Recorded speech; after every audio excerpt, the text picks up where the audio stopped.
Okay, let's start with blame game as we start shows with a loss, which we were hoping would be less than 50% this season. Right now, it's looking like that won't be true. Carm, you've been talking a lot about the offense, so I'll let you go first with the offensive coordinator. So listen, I'm going with Luke Getsy. To everything we're just talking about, just all the horizontal. It was just so painful to watch, and I implore the Bears, as last year they had sort of the epiphany after the Commanders game and let Fields run. Listen, this season is about still developing the quarterback. And I predicted the Bears to win 7 games, which everybody wanted to go nuts about. But that would be a 4-win improvement, which at the end of the season, if you go back and look at every team that improved this, your 4 wins is going to be at the top. So I am expecting a major step forward. But I'm not expecting them to win the Super Bowl. You're trying to figure out if you can actually have a real offense.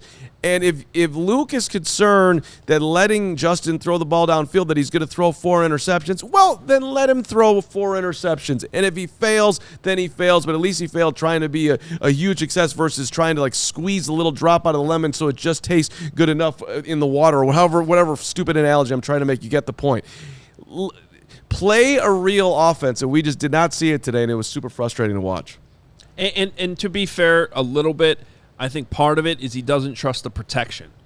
But that's an excellent point. It's impossible to figure out. Yeah. It's chicken or the egg 4 different ways. But you know what? When you have the quarterback, they let Mahomes be Mahomes in Kansas City, right? There's a lack of trust there. It was obvious in the game plan. I don't know how else to explain it. Somebody in the chat earlier said, and I've seen it a million times on Twitter, they'll say Getsy doesn't trust Fields to throw it downfield, so they throw all these short stuff. I said it a million times at camp. We're not throwing the ball downfield. Yeah. I can't figure it out. It's a chicken or the egg that I personally can't answer. It's Hoge's job to answer that. It's my job to scream about things. Yeah. So, you did, which is why you don't have a voice. We are now 2 for 2 in 2 seasons on our Week 1 postgame show of one of us not having a voice. You didn't have it last year. Last year it was me. I feel like it's better this year. Did we do the show without you Week 1, didn't we? No, I missed the next 2 days. I stuck it out, got through Sunday, and then after getting through the show, by the time I went to bed that Sunday night, it was we say, oh, you don't have a voice. We could still hear you. Yeah, I was going to say, my voice. When I woke up Monday morning, nothing was coming. Literally, it was gone. And I have a feeling that's what I'm going to meet on Monday morning. So we'll see about Bears After Dark. Right. But my blame game goes to Matt Eberflus. As I pointed out earlier, I don't care about this CEO crap. We hired a defensive head coach. Fine, you made that decision. I expect your defense to represent your resume, and it's not. It looks like hot garbage. You let Matt LaFleur outcoach you without Aaron Rodgers. You got bailed out by bad throws by Jordan Love in the first half.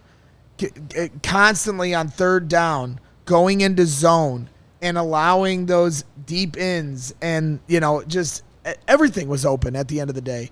And Matt Eberflus was severely outcoached. I can say Alan Williams too, but I'm sorry. The buck stops with Matt Eberflus. And then if you want to talk about CEO crap, then we can go to then I'm going to blame him for the sneaks. He has a say in those decisions then. What is situational? At some point, the buck has to stop with the head coach too. He can't just be absolved of all blame because now he's the CEO. I'm going to blame him, so he's my blame game today.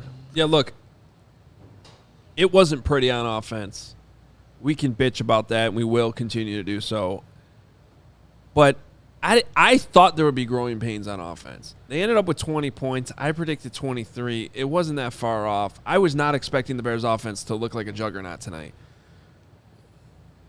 They gave up 38 points to a team that had Romeo Doubs as the best wide receiver, that had Aaron Jones basically not used in the first half, which was actually bad coaching by Matt LaFleur. Great halftime adjustment, by the way, because he took over the game early in the 3rd. That ended up being the difference.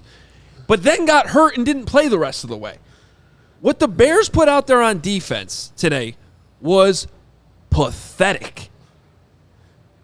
The 3rd down specifically is where I'm going with blame game, my blame game.